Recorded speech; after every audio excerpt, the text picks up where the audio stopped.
Welcome back. Let's continue the session number 3 on module 1.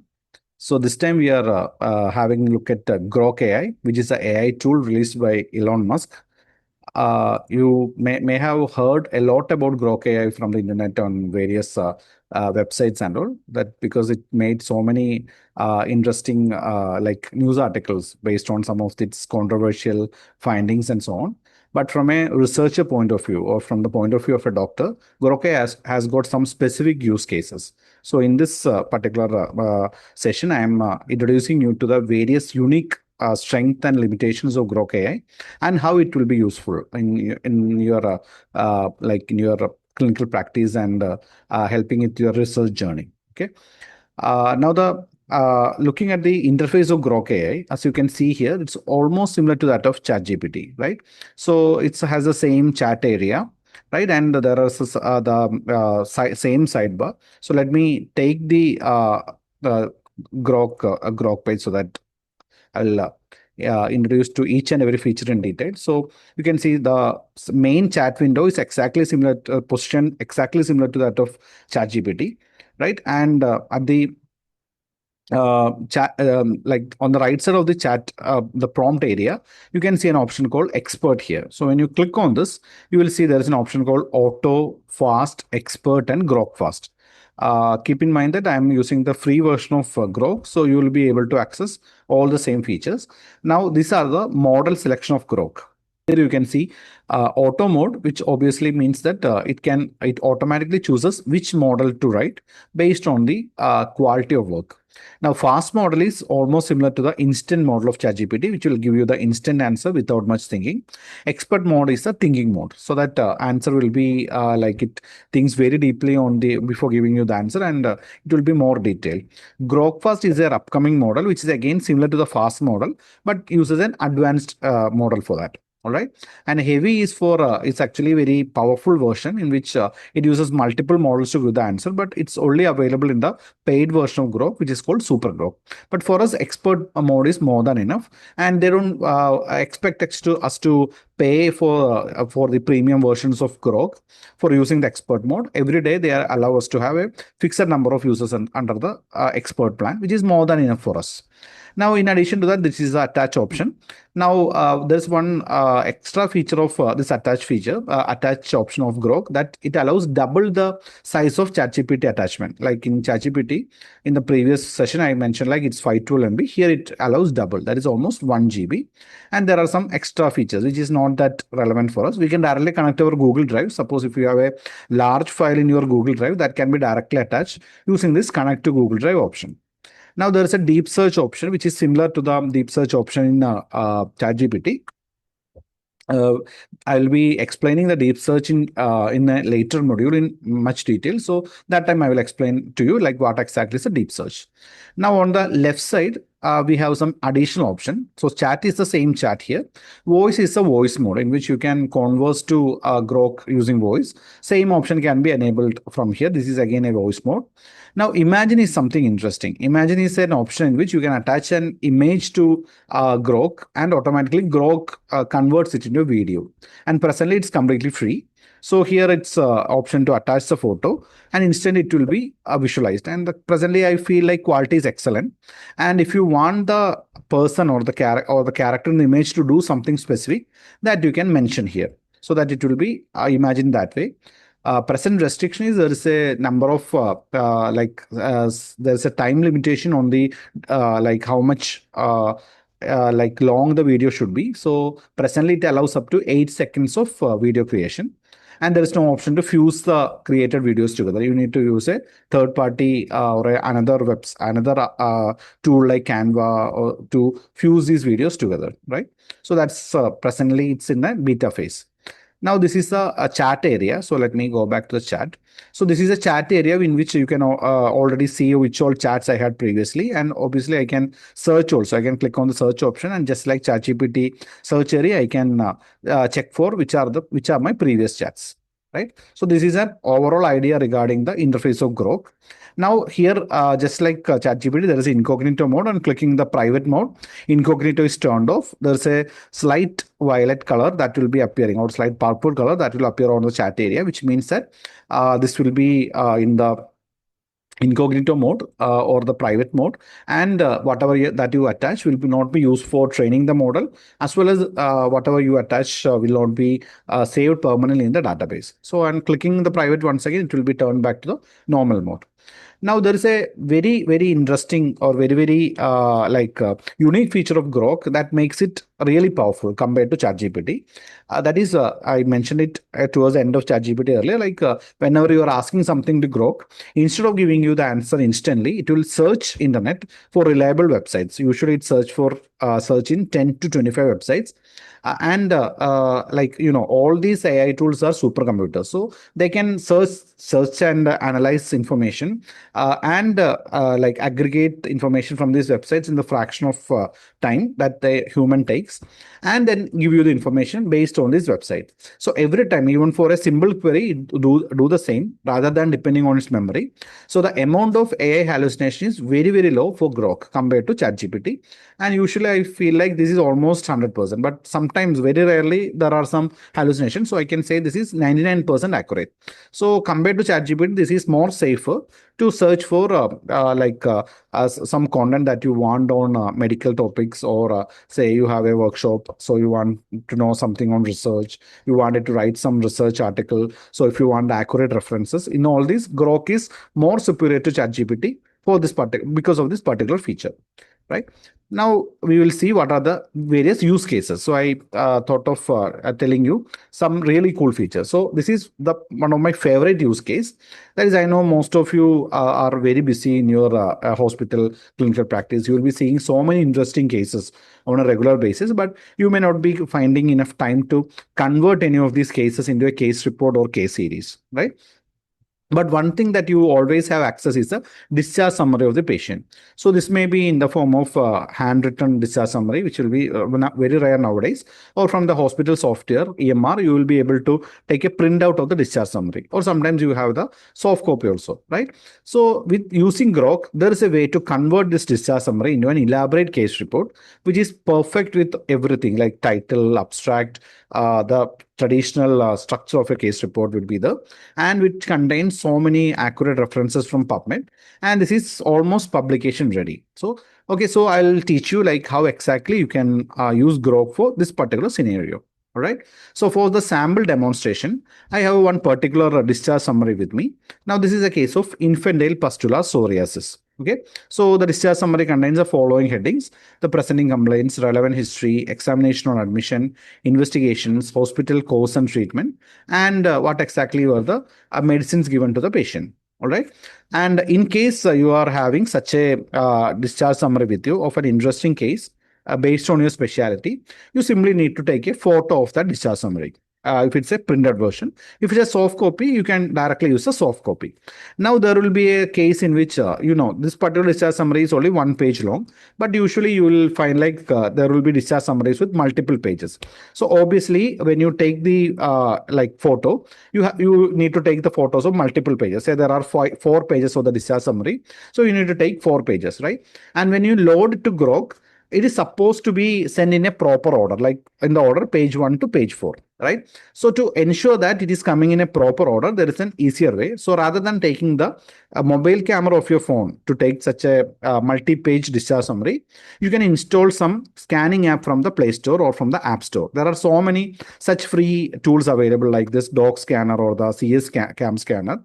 So you simply install that and then take the photos of the pages one by one. So these scanning tools, they will ensure that they will be saved serially. And when you try to export, there will be two options: export as multiple images or export as a PDF. So always export as a PDF. So the PDF will contain all the 4 pages in the same formatting, so in chronological order that you expect. And then attach this particular PDF to Grok. Okay. Now we are using a very specific prompt for converting this discharge summary into case report. Okay. And the prompt goes like this: assume that you are a veteran researcher Okay, so we are activating the role there. Write a complete 1,000-word case report. 1,000 is arbitrary. You can increase or decrease the word count based on the attached discharge summary that is fit to be published in a high impact journal like a Q1 or Q2 journal. Include at least 10 references from PubMed and quote the surname of the first author when you mention them. Like in the traditional way, when we usually quote an article, we will be like mentioning that article in the citation part, right? So that I mentioned there. And I also, suppose if I'm planning to submit it to a journal, I want an abstract and a nice title, right? So that's why I included the last line. Include a 250-word abstract in the beginning and also add a catchy title to this case report. So this is the entire prompt. So when you run this prompt and attach the case discharge summary, now suppose if the discharge summary is a photo, now what happened is just like ChatGPT, Grok can do the OCR of the image, like it can read directly from the image. Based on that, it will search similar articles and then try to grab the like most appropriate, most suitable references. Like I specifically mentioned that I need 10 references, so it will look for 10 references in PubMed. It will definitely go for more than 10 articles. Then from that, it will do some filtering and select the most appropriate references, and then we'll start writing the article for you. Okay, so let me show exactly how this is done. So this is Grok, and have attached the discharge summary as a PDF here. So you can see it here. Then I added the prompt. Now in the model, I specifically went for the expert mode because I want Grok to go deeper. I wanted to like do some reasoning also, so that quality of like article will be excellent. Then after that, I clicked on the run button. Okay, and I'm using the free version of Grok. I'm not using the paid version. Now, since I have activated the expert mode, the reasoning has been activated so that you can see what exactly is being going on here. So you can see it is searching similar articles. So in that particular case, the infant was treated with acitretin. And you can see these are all similar articles in PubMed using acitretin as the drug of choice in the infantile pustular psoriasis. So all of these cases are being scanned by Grok. It is looking for best articles to be included. And after some time, it took around like 2.5 minutes. After that, it came up with a very nice title that is based on the exact case, that is rapid remission of biopsy proven infantile generalized pustular psoriasis with low dose acitretin therapy. And following that, it gave me a 250-word abstract exactly as per my requirement. Then after that, it gave me an introduction like this. I'm sorry. Then you can see it's a detailed introduction with so many citations. If you remember, in my prompt, I specifically mentioned that whenever you cite article, ensure that the surname of the author was included. So you can see surname of the author is here and the link is here, just like that. Surname of the author, link, surname of the author, surname of the author, and both the links. And you can see all the links are from PubMed, and these are clickable links. And following that, it came up with a detailed case presentation, which was exactly based on the content given in my discharge summary. So it was converted into a elaborate case presentation. Following that, it has written a discussion here. You can see there's a detailed discussion. And here, again, it is citing so many similar articles, comparing my case report with similar articles reported by others, comparing their age of the child, what are the other characteristic features of my case, and what are the character features of others, and so on. And you can see all of them are from PubMed. And if you measure the number of, or if you count the number of citation, you can see in the introduction there is 1, 2, 3, 4, and 5. There are there are 4 here. Sorry, 4 are here. And when you go to the discussion, there are 1, 2, 3, 4, 5, 6. So totally there are 10 citation. And in my prompt, I specifically mentioned that there will be 10 citations. So in this, one thing I really like with Grok is highly obedient. Like it closely follow your instruction. It won't go out like it won't under deliver or over deliver. It precisely follow all your instruction and will give you exactly as per your requirement. So this is so excellent, right? And if I click here, I will just show you that exact same case case report created by Grok. So let it load. So you can see the entire case report like creation was had taken around 1 minute 30 seconds. And this was the discharge summary, abstract and introduction. And here are all the references. So you can see when I click on this, it will automatically take me to the respective links. Okay. So this is one case presentation. This is a discussion. These were the references. So when I click on this, I can see this is the exact same reference. There are no hallucinations here, and I can directly convert later on if I want to like convert those links into proper citation, maybe in Vancouver or APSTL. I can do that using our Zotero or Mendeley, right? So you can use this technique to easily convert your case reports into discharge summaries into case report. Now there is another scenario in which you need to convert your case series into you can discharge multiple discharge summary into case series. So that also is possible. In Grok, I think simultaneously you can attach up to 10 files. So say you have 6 or 7 discharge summary of the similar cases. So you can attach all of them. Then in the prompt, you need to slightly do some minor modification. Here I specifically mentioned like it's a case report. So here you can mention like it's a case series.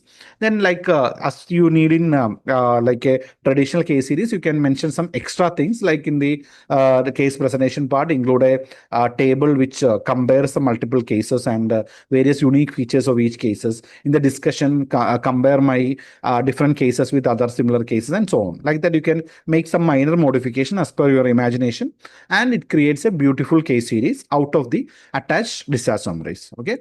So that's a way in which you can create very nice case reports or case series. Now, always remember, never use ChatGPT in this scenario. Like ChatGPT will also try to imitate Grok in doing the same if you do the same process. But the problem is so many of the citations will be fake. So many data mentioned from various citations will be fake. So the authenticity of your article will be challenged. Okay. So always be careful on doing that. Now comes a challenge in which you need to copy this to Microsoft Word. Okay, so there's a major issue on trying to copy this. So I'll just show you. So this was the original, sorry, no, I'll not this. This was the original case report, right? So you can see there is a title which is in a H2 heading. So you can see it's in a large font, bold font. Following that, there is another subheading which is in bold format. Then there is a write-up like that, and there is some citations here and there. All the headings are in black color and so on. Okay, and here are the references also, right? I think the references are in some nice citation style. I think it's in Vancouver. So if I try to copy this, and if I try to paste into a Google Doc or into Microsoft Word, okay, so let me do that. This is a major limitation. I don't know, even though Elon Musk is putting so much effort into making Grok an excellent software, there is still a major limitation. So that's why I'm trying to introduce you to that and how you can overcome that. So let me wait for it to load. Okay, so it's loaded now. So I'll enlarge it a bit so that you can make it more clear. So you can see in my original heading, the title is in a H3, H2 or H2 subheading in a large line, right? But when I copied it, that particular formatting has been lost, right? The abstract was also a proper heading, that also is lost. Now all other headings has lost the formatting. So it's a very bad thing, right? So whenever you are writing, you are like in ChatGPT, you are able to export it in a proper way, but that particular formatting has been lost here, right? So that's one of the major issue. Now the particular format that you see here, formatting style that you see here, is called Markdown format. This is the same format that you see, formatting structure that you see in WhatsApp and Telegram. For example, in WhatsApp, if you want to, you're writing a sentence and a few words you want to make them bold, you will put a star, asterisk mark or a star mark before and after that word, right? Then it will become bold in color. So this is a particular formatting style called Markdown formatting. It's the same one that is seen here. So when you are copying something from Grok, instead of getting the exact same formatting in Word, it will be copied in the Markdown style. So what you need to do is you need to look for a Word to Markdown converter. Okay, so when you search Markdown to Word in Google and you look for free option, there are so many options available. Okay, so you can try each one of them. Some of them are really good. Some of them will ask you for money. So one I really like is this one. That is Markdown to Word converter. The link is markdowntoword.net. Okay. Now I already have the like this write up in Grok. So I'll copy that. I will go to this particular converter. Okay, and paste it here on the left side. So you can see on the left side, it's a markdown format, which is in this hashtag design and all. You can see there's a hashtag in front of this one, which represents it's a H3 heading. This is an H4 heading, 4 hashtags. So on the right side in the preview, it's like it's trying to restore the same formatting. So now it's in H3 heading. This is a H2 heading. I can even make modification here and it will be reflected here. You can see I am now changing into H2. This is H1. Like that, it will become bigger and bigger. So I will make it a bit more bigger by reducing the number of hashtags. So now this is H1 heading, this is H3 heading. Okay, like that, it will make the modification. And once it's done, there is an option to directly download as a Word file. So I simply click on this button and the same formatting will be downloaded. So you can make use of any such free Markdown to Word converter, and this will help you to bring back the same formatting that you obtain in Grok. Okay, so that's a way that you can preserve the formatting in Grok. I'm sure that Grok people, engineers in Grok, they know about this particular formatting issue. So maybe in the future versions, in the future months, they might give some updates in Grok where when you try to copy paste to Word, it will be able to preserve the same formatting. All right, so let me come back to this. One of the most useful feature, as I showed, is the like creation of case reports or case series from discharge summary. Now there is another interesting application of Grok that will be useful for you if you are serious with research. That is regarding sample size calculation. So think about the usual workflow when you are planning to conduct a study and when you want to look for a sample size. So say it's a cross-section study, so you want to find the sample size. So what you will do is you will look for a very nice parent article that is related to the original topic. Then you will search for such a parent article and you want to take a p-value from there, right? If it's a case cross-section study, the formula that you usually use is 4pq by d square, where p is the prevalence of the like the particular factor that you are looking for. So you will search such an article, which is usually will be which is published in the last 5 years, and then you will download that article, then look for the p-value, then insert that into this, and then you will calculate, right? And for other study designs, you will be using other complex calculations as well, right? But one good thing regarding Grok is very powerful regarding finding parent articles automatically. So then I thought of, okay, so Grok can find out most appropriate parent article. It can automatically grab the p-value from there. Then why can't I ask Grok to calculate the sample size automatically? Okay, so based on this, I just gave this a try. So I'll show you like what exactly I've done. Okay, so this is a sample. So let me enlarge it a bit so that you can read it. So here is the scenario. So I was planning to conduct a cross-sectional study. It is conducted in Toronto. It is planning to be conducted in Toronto to investigate the prevalence of respiratory syncytial virus in young children. So I want to calculate a sample size for that. So what I had done is I went to Grok, then selected Grok Expert and gave the prompt, calculate. I can even start with assume that you are a veteran or a famous statistician.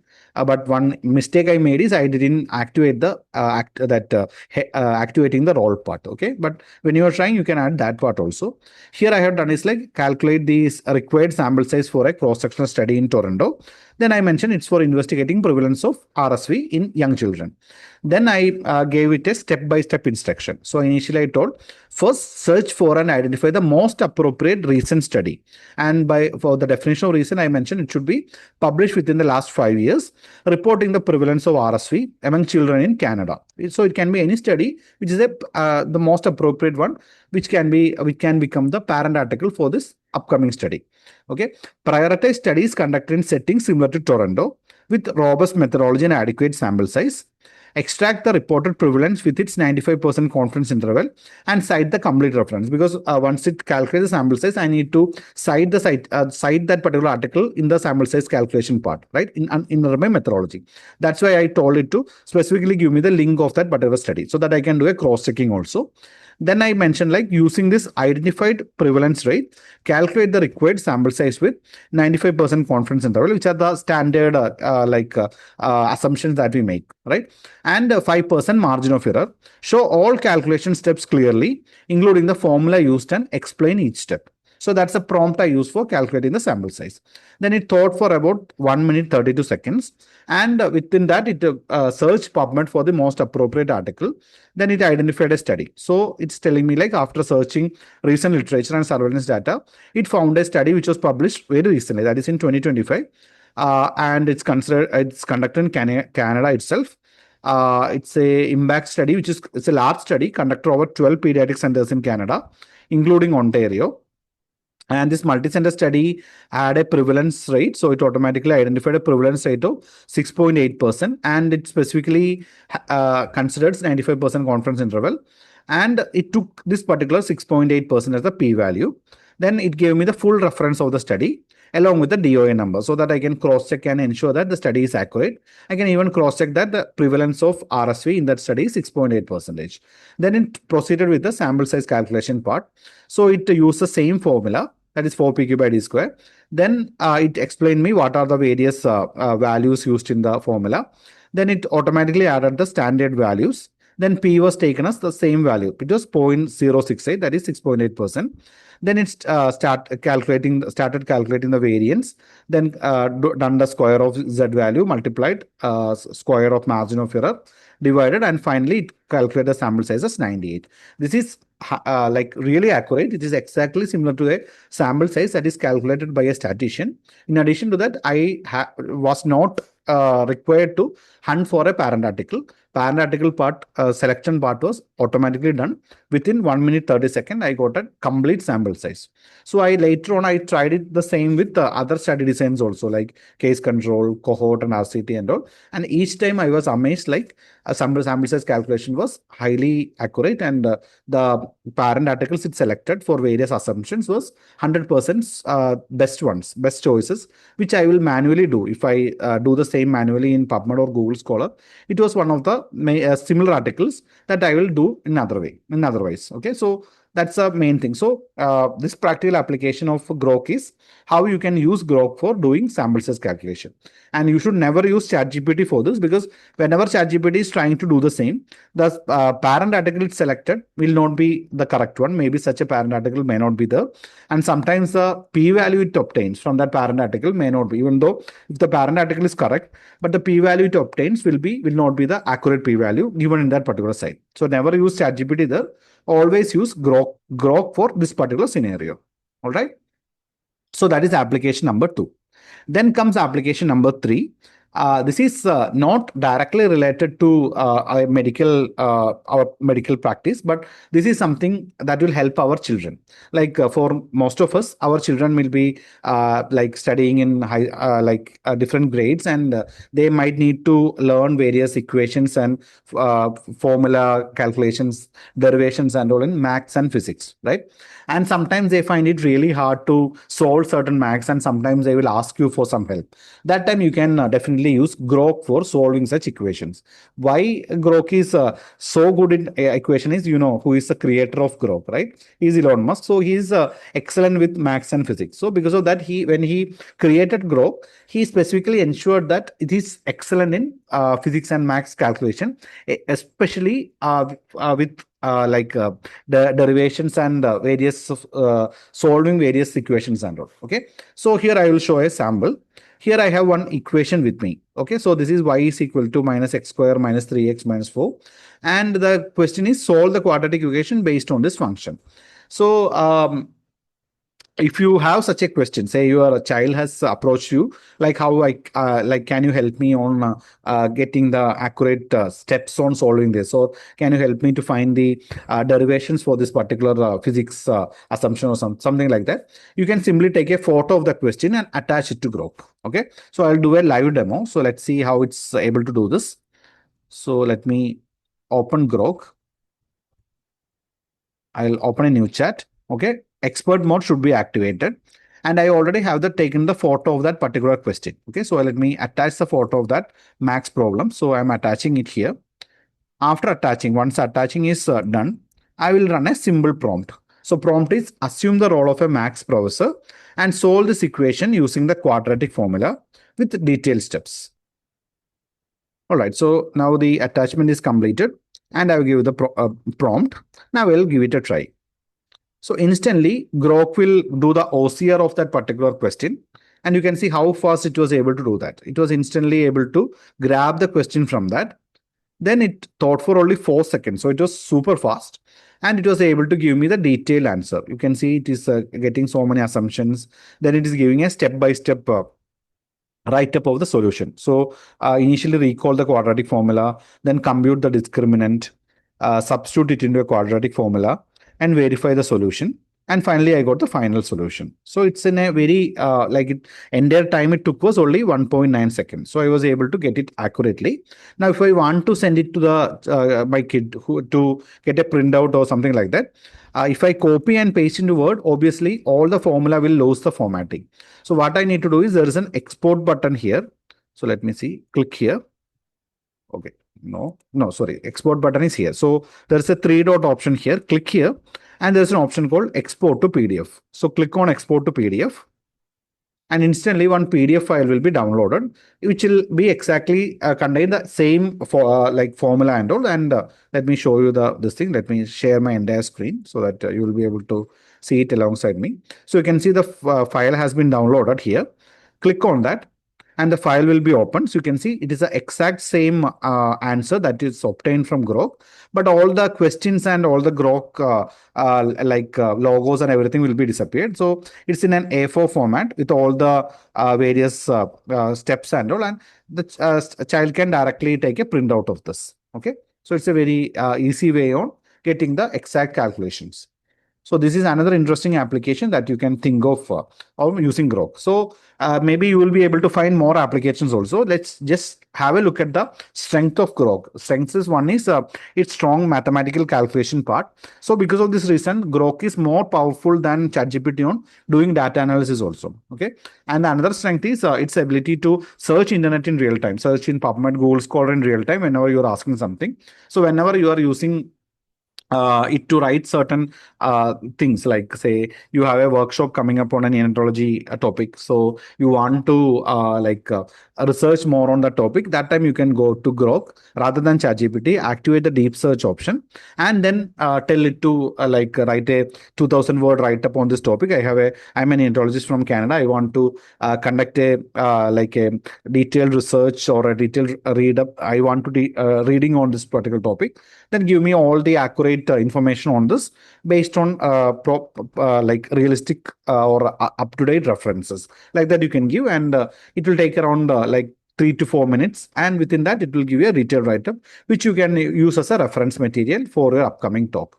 Like that you can find so many interesting applications, and it's excellent on that. Okay, so let me give a summary of all the various features. Or before that, I need to mention you regarding the privacy part of Grok. So let me go back to Grok, and after that I will give you the summary. So the privacy part of Grok is exactly similar to ChatGPT. By default, it will be like using all your attached files, all your chats and all for training its own model. So the settings for turning that off is exactly similar to that of ChatGPT.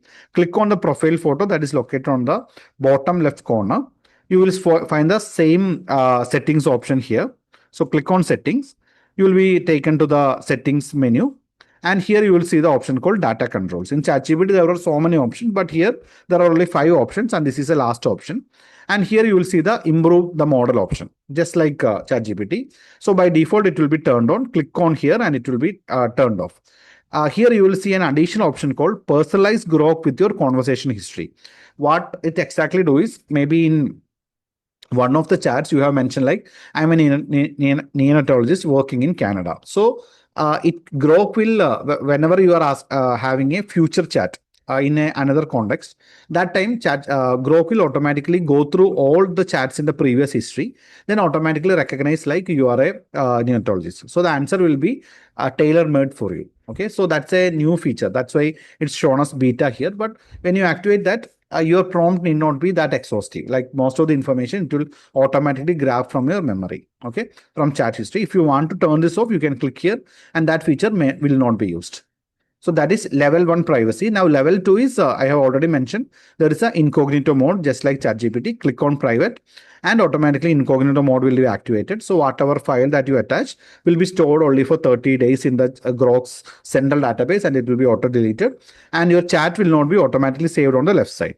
And even if you are not turning off the privacy settings in Grok, that is a level 1 privacy, in the incognito mode, the whatever file that you attach will not be used for training. So these are the 2 levels of privacy that is available for Grok. Now let me consolidate the strength, weakness, and practical applications of Grok.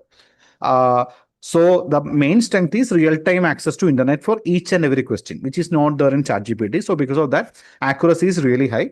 Now compared to ChatGPT, its IQ is higher. So suppose the IQ of ChatGPT is 120, IQ of Grok is around 125 to 130. So it's even better, and it has a high IQ specifically for solving mathematical or physics problems and data analysis. Okay, and it can do the analysis even from photos, as you have seen. I had a photo of the maths equation, so it was able to grab it directly. And I have mentioned you like ChatGPT and Grok can recognize handwriting, right? In ChatGPT, I showed you we had the timetable written with in my own handwriting. It was able to recognize, but in Grok, it's even better. Okay, so it's one of the best handwriting recognition out there. So I even tried with the typically the doctor's handwritings will are really tough to read. So I tried with some of my friends whose handwritings are notorious. Then I attached them, and it was to my surprise, I was not able to read most of the words, but Grok was able to decipher most of the words. Okay, and it was excellent. Then for the translation, like suppose if you want to translate something from English to some another language, translations in Grok is better than ChatGPT. Now, later on in the next session, we will be learning about Gemini, and Gemini is even better. Okay, so compared to ChatGPT, this is better. And for file attachment, ChatGPT allows 512 MB of attachment, Grok allows up to 1 GB of attachment. Now, coming to the weaknesses,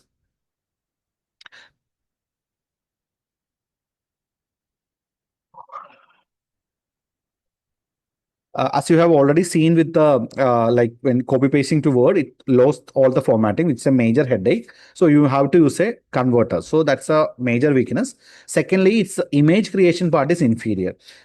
In the module 2, you will be learning more about the image generation feature of most of this AI tool. That time you will see like how well Grok is creating. But compared to Gemini and ChatGPT, the image creation part of Grok is inferior. Maybe in the upcoming versions, they will be able to fix that.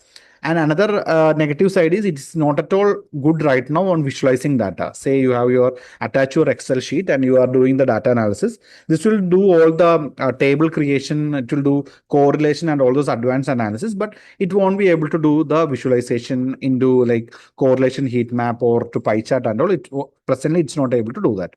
Now coming to the practical application for a researcher or a doctor is or a healthcare professional is you can do the same brainstorming for the research topic that you have done with ChatGPT. Sometimes I felt like Grok is better than ChatGPT on that.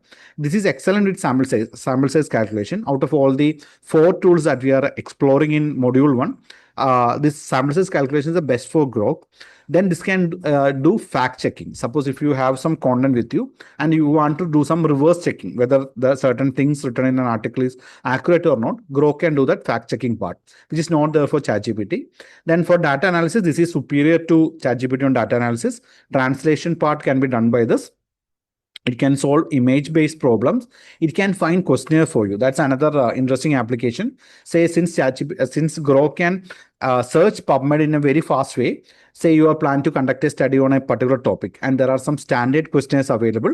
You can simply ask Grok regarding that. So Grok will. You can even add additional line telling like give me more idea regarding whether the questionnaires are free to use, whether there are any licensing issues, if so what all are to be done to get the license of using this questionnaire and so on.